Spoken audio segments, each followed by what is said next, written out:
आदाब नाजरीन, आप देख रहे हैं एन चैनल में अफशा जबीन पेश है अब तक की अहम खबरें। रियासती वज़ीर के श्रीनिवास यादव ने असेंबली मीडिया पॉइंट पर कहा कि मरकजी हुकूमत जमहूरी निज़ाम का कत्ल कर रही है। किसानों से इंतकाम लेने वाला कोई भी सरफराज नहीं हो सकता। किसान हिंदुस्तान की एक बड़ी ताकत है। ज़राई बिलों की अपोजिशन और किसान मुखालिफ करने के बावजूद क्यों जिद करते हुए इसको पेश करके मंजूर करवा लिया गया। तलसानी ने कहा कि अगर ज़रूरत पड़ी तो चीफ मिनिस्टर के चंद्रशेखर राव तहरीक की क़यादत करेंगे। अकाली दल वज़ीर इस्तीफ़ा देने के बावजूद मरकज़ इस पर गौर तक ना कर सकी। श्रीनिवास यादव ने कहा कि नायब सदर जमहूरिया खुद इस बिल के मुखालिफ हैं, इसलिए वो बिल पेश करने के वक्त राज्यसभा में मौजूद नहीं थे। जब बिल पेश किया, बहस करवाने की ज़रूरत है। राज्यसभा में मरकज़ को ताकत ना रहने के बावजूद मौज़बानी वोट के जरिए मंजूरी दिलवाई गई। मरकज़ की कॉरपोरेट इदारों के लिए ये बिल लाया गया। मुल्क में तहरीक शुरू हो चुकी है, अब खेल नहीं चलेगा। जीएसटी में रियासतों के साथ धोखा किया गया। तेलंगाना बीजेपी कायदीन झूठ का सहारा लिया जा रहा है। कोरोना पर मरकज 7,000 रियासत को देखकर झूठ का सहारा लिया जा रहा है। पार्लियामेंट में खुद हुकूमत 290 करोड़ के फंड्स जारी किए कहकर बयान दे चुकी है। असेंबली में रेवेन्यू एक्ट लाने पर किसान त्यौहार जश्न मना चुके हैं। डबल बेडरूम्स पर बात करना मैं मुनासिब नहीं समझता। हैदराबाद में अराजी ना होने से बाहर तामीरात हो रही है। 111 मुकामात पर तामीरात जारी है। इस मौके पर गवर्नमेंट विप MS प्रभाकर, अरकान असेंबली के वेंकटेश M गोपाल, गोपीनाथ दिगर भी मौजूद थे। तो हुकूमत आज जो एग्रीकल्चर का बिल लगा है, तो अपने फार्मर्स वो सारे देश में इसके खिलाफ है, अगेंस्ट में है, मगर जोर ज़बरदस्ती करना बोल के जो नरेंद्र मोदी साहब का हुकूमत मनमाने कर रहे, उनको राज्यसभा में उनका स्ट्रेंथ भी बराबर नहीं। मगर कल क्या हुआ सब लोग देखे। आज फार्मर के पास गए तो आज देश में जो फार्मर है, फार्मर को अपन उसको टेढ़ा बिंगा करे तो हुकूमत गिर गए सो है। अभी भी सोचो बोल के हमारे जो प्राइम मिनिस्टर साहब से गुजारिश है कि आज सारे हिंदुस्तान में फार्मर परेशान है और आपके जो मंत्री हैं एग्रीकल्चर मिनिस्टर रिजाइन कर आपके बिल को वजह से, फिर अभी भी आप सोच नहीं करें तो आपका हुकूमत गिर जाता। रियासती वज़ीर स्पोर्ट्स श्रीनिवास गौड़ ने पीर के रोज़ जिला रंगारेड्डी के शादनगर में इंडोर स्टेडियम का इफ्तिताह अंजाम देने के बाद रुकन assembly Anjaiah Yadav, sports chairman Venkateshwar Reddy के साथ स्टेडियम में शेड्यूल कॉक खेल में हिस्सा लेते हुए खेला। इस मौके पर वज़ीर ने कहा कि हुकूमत खेलों को फ़रोग़ देते हुए हर ज़िले में इंडोर स्टेडियम तामीर करवा रही है, जिससे नई नस्ल स्पोर्ट्स में आगे आ सके।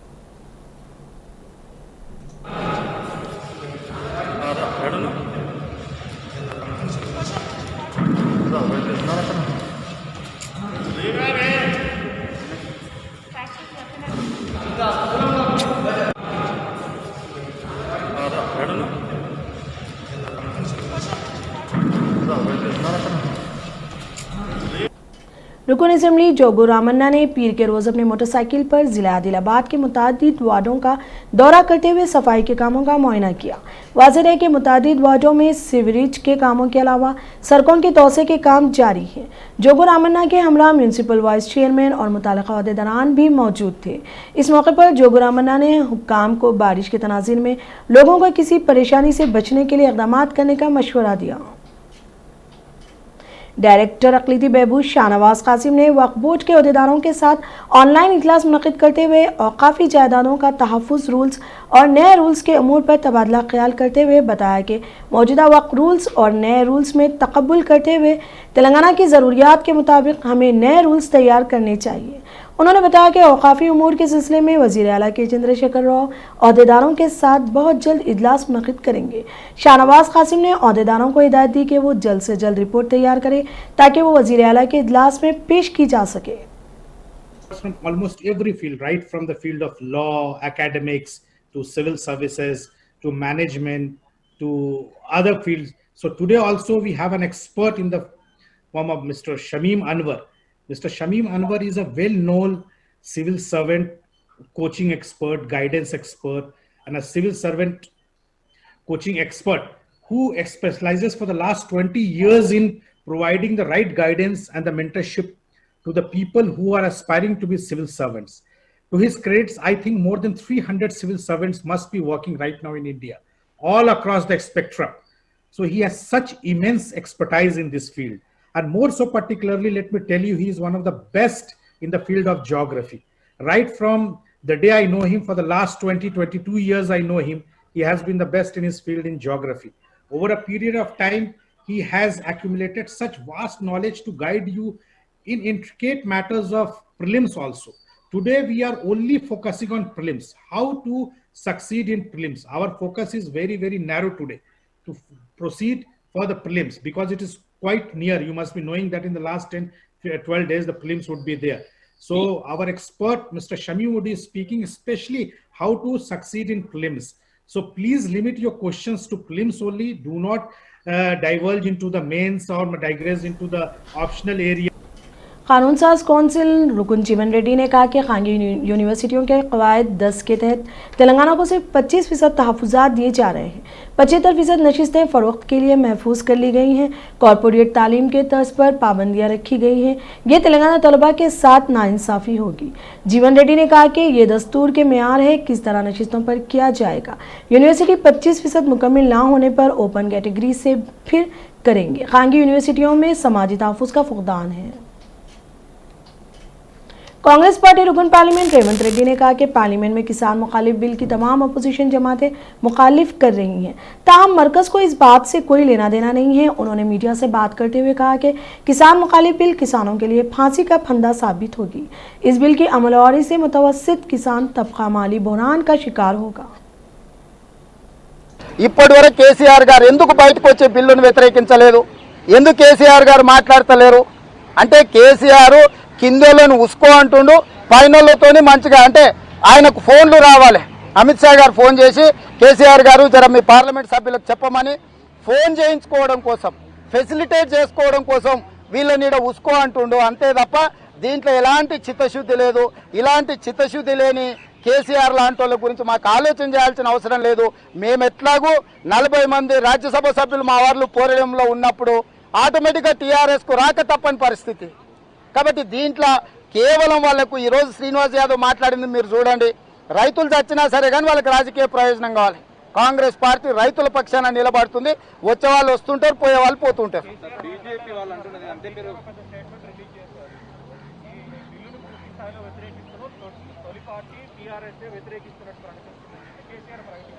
అంటే మాట ఎందుకు పెగలడం లేదు, బయటికి ఎందుకు వస్తలేడు?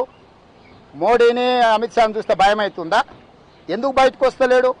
ఇంత దేశం మొత్తం రైతుల సమస్య ఉన్నప్పుడు కేసీఆర్ గారు బయటకు వచ్చి మాట్లాడాలి కదా. ప్రెస్ నోట్ చాలా అంటే ప్రెస్ నోట్ ద్వారా కంటి తుడుపు చర్యలకు పాల్పడుతుండా? ఏం చెప్పదలుచుకోండి కేసీఆర్? ప్రెస్ నోట్ ఈజ్ ఎనఫా? దాన్ని ముందుకు రమ్మని ఉండ్రి. తను ఇంత మొత్తం దేశానికే నాయకత్వం వహిస్తాడని చెప్తారు కదా. దేశానికి నాయకత్వం వహించడం ప్రెస్ నోట్ రిలీజ్ చేసి చేతులు దులుపుకుంటాడా?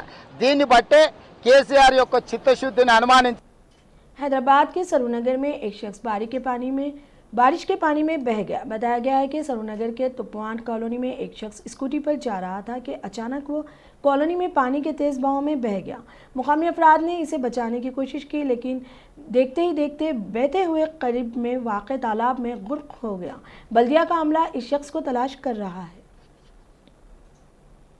మన పార్లమెంట్ నియోజకవర్గ పరిధిలో వర్షాలు కురవడం, ప్రభుత్వ నిర్లక్ష్యం వల్ల నాలాల మీద సరైన మెయింటెనెన్స్ లేకపోవడం వల్ల ఈరోజు పిల్లలు కొట్టుకుపోతున్నా, కాలనీలు మునిగిపోతున్నా, ప్రభుత్వం వైపు నుంచి ప్రజలకు ఎలాంటి సహకారం అందించడం లేదు. ఇది దుర్మార్గమైన చర్య. కేటీఆర్ గారు తక్షణమే ఈ కాలనీలన్నింటిని కూడా పర్యటించాలి. ఎమ్మెల్యేలు అదేవిధంగా కార్పొరేటర్లు అందరూ కూడా ప్రజలకు అందుబాటులో ఉండకుండా ముఖం తప్పించేసి ఇళ్లలో దాచుకున్నారు. కాబట్టి మిత్రులారా, కాంగ్రెస్ పార్టీ నూతన డివిజన్ అధ్యక్షులు కానీ ప్రధానంగా మల్కాజ్గిరి శాసనసభ ఎల్బీ నగర్ శాసనసభ నియోజకవర్గ పరిధిలో కాంగ్రెస్ పార్టీ క్రియాశీలకమైన కార్యకర్తలు, డివిజన్ అధ్యక్షులు, అదేవిధంగా జిల్లా స్థాయిలో బాధ్యత ఉన్న వాళ్ళందరూ కూడా క్షేత్రస్థాయిలో ప్రజల దగ్గరికి వెళ్ళండి, ప్రజలకు అందుబాటులో ఉండండి, అవసరమైన అన్ని సహాయక చర్యలు చేపట్టండి.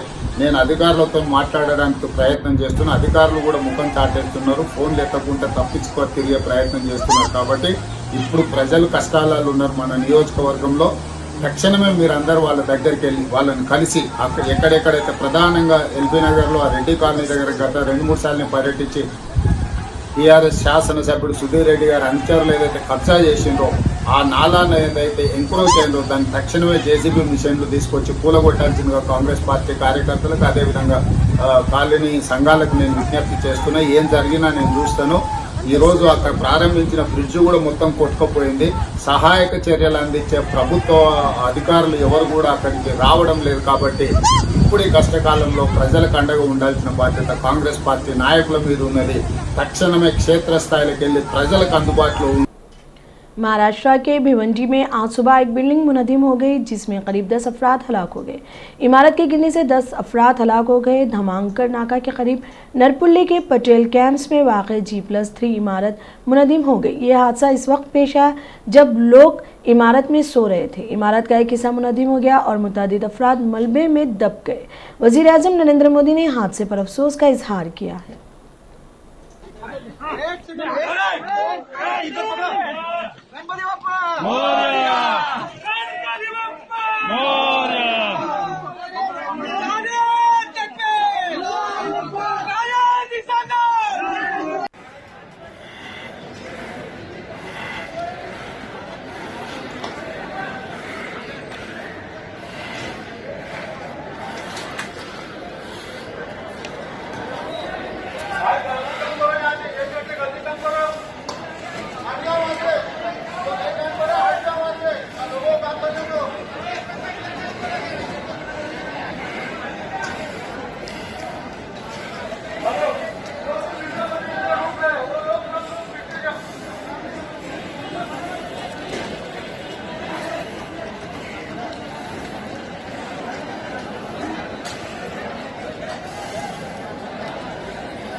महकमा रिश्वत सताने के ओहदेदारों ने रियासत भर में 12 लाख करोड़ रुपए रिश्वत के मामले की तहकीकात में तेज़ी लाई है।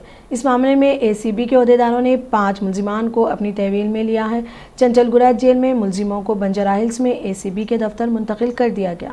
एसीबी के ओहदेदारों ने मेडक एडिशनल कलेक्टर नागेश, ऑडियो अरुणा रेड्डी, तहसीलदार सत्तार, जूनियर असिस्टेंट वसीम और जीवंगा वार्ड को तहवील में लिया। 5 से 4 दिन तक पूछगछ होगी। मालूम हुआ है कि नागेश ने अपनी बुनियामी जीवन गुड़ा के नाम पर 5 किस्म के अराजी के लिए मुआहदा किया था और मुतासिरा से 40 लाख रुपए की बकाया और बकिया 72 लाख रुपए में 8 खाली चेक लिए थे। ज़रूरतमंद बिलों की अदायगी का मुतालबा करते हुए टीएसआरटीसी के खानगी बस ओनर्स ने चलो बस भवन की अपील की है। इस मौके पर टीएसआरटीसी के खानगी बस मालिकान ने बस भवन के रूबरू एहतजाज करते हुए धरना मुनज़्ज़म किया। चलो बस भवन की अपील पर दीगर अजला से एहतजाज में शामिल होने के लिए हैदराबाद आने वाले खानगी बस मालिकान को पुलिस ने मुदाखलत करते हुए रोक दिया है। इन एहतजाजी खानगी बस मालिकान का कहना है कि 22 मार्च से हैदराबाद शहर में तकरीबन 400 बसेस मुकम्मल तौर पर बंद कर दी गई हैं। अजला में सिर्फ 25% बसेस चल रही हैं और महकमा आरटीसी भी बिलों की अदायगी नहीं कर रही है, बल्कि अपने मुलाजिमीन को तनख्वाह करते हुए बिलों की अदायगी में ताख़ीर कर रही है। అధికారులు ఉదాసీన వైఖరితోటి మరి మా బస్సులను ఒకవైపు వారానికి ఒక రోజు బస్సులను తిప్పుతూ మరి తిప్పిన వాటికి కూడా కనీసం ఆ బిల్లులు ఇవ్వకుండా తీవ్రంగా ఆర్థిక ఇబ్బందులు పాల్చేస్తున్నటువంటి పరిస్థితి మరోవైపు ఉంది। ఈ పరిస్థితుల్లో వెంటనే అద్దె బస్సు ఓనర్ల బిల్లుల్ని వెంటనే చెల్లించాలన్న ప్రధానమైన డిమాండ్ తోటి रियासती हुकूमत हैदराबाद में सिटी बस सर्विस को दोबारा शुरू करने की तैयारी कर रही है, जो पिछले 6 माह से कोरोना के वबा की वजह से तातुल का शिकार है। आंध्र प्रदेश के विजयवाड़ा और विशाखापट्टनम के साथ साथ दिगर रियासतों के दूसरे शहरों में भी सिटी बस सर्विस दोबारा शुरू हो चुकी है। इस तनाज़ुर में हुकूमत हैदराबाद में भी सिटी बसों को दोबारा शुरू करने का इरादा रखती है। मालूम हुआ है कि हुकूमत इस माह के आखिर तक या अगले महीने के पहले हफ्ते में बसेस चलाने का इरादा रखती है। हुक्काम से तौक़ी की जाती है कि वो इस मामले में पर गौर हौस करते हुए 2 दिन के अंदर इसका बाज़ाब्ता बयान जारी करेंगे।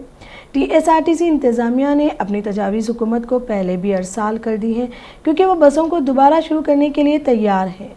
आरटीसी के अहदेदारों ने बताया कि इस वक्त मुंबई, बेंगलुरु, चेन्नई, विजयवाड़ा, विशाखापट्टनम और दीगर शहरों में सिटी बसेस चल रही हैं और इसी कवायद के साथ हैदराबाद में चलेंगी।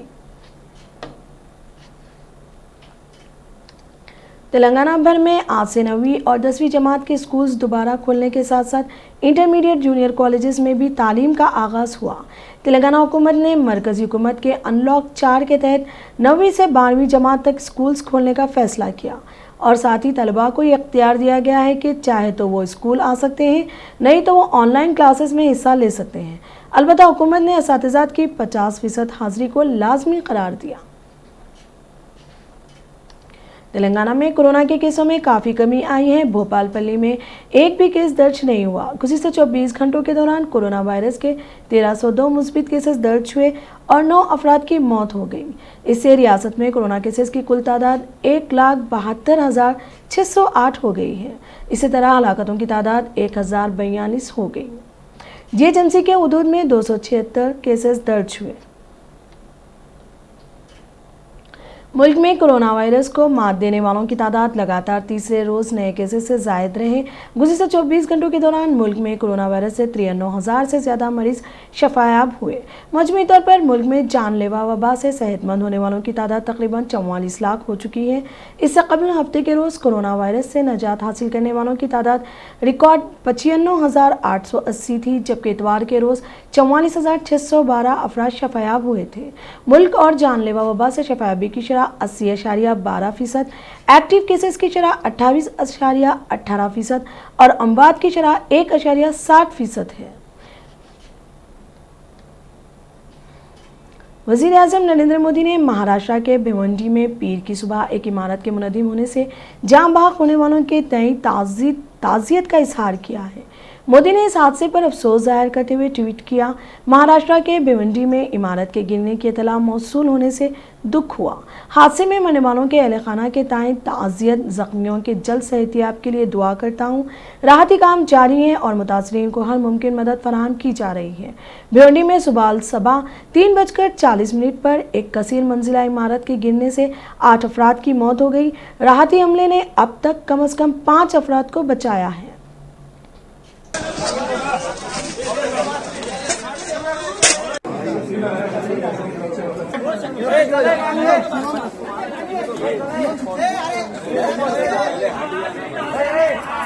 सीढ़ी पकड़ा।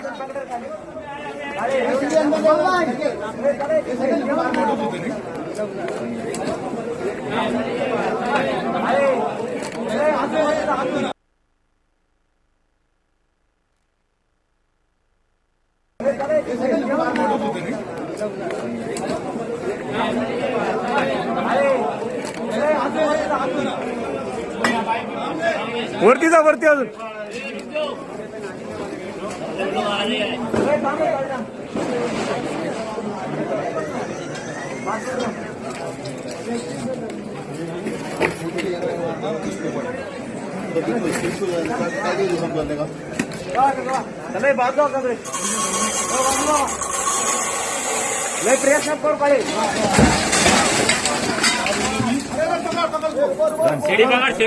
सीढ़ी पकड़। राज्यसभा ने डेरिक ओब्रायन समेत 8 मेंबरों को मुअत्तिल कर दिया है। सदर नशीन वेंकैया नायडू ने अपोजिशन अरकान पार्लियामेंट के खिलाफ कार्रवाई की, जिन्होंने राज्यसभा में ज़रायत के बिलों के खिलाफ तशवीश का इजहार किया। चेयरमैन वेंकैया ने कहा कि कुछ मेंबरान डिप्टी चेयरमैन के पास कागजात फाड़ कर फेंक दिया और कागजात फेंकना गैर आइनी है और ये पार्लियामेंट के शाइस्तगी का मामला है। अपोजिशन मेंबरों की तरफ से जारी अदम एतमाद की नोटिस को मुनासिब अंदाज में मुस्तरद कर दिया गया। हस्ब इख्तिलाफ के 8 दिगर अरकान को मुअत्तिल कर दिया गया। डेरिक ओब्रायन, संजय सिंह, राजू सत्तावा, के राजेश, सैयद नज़ीर हुसैन, रपवन बुरा, डोला सेन और ओम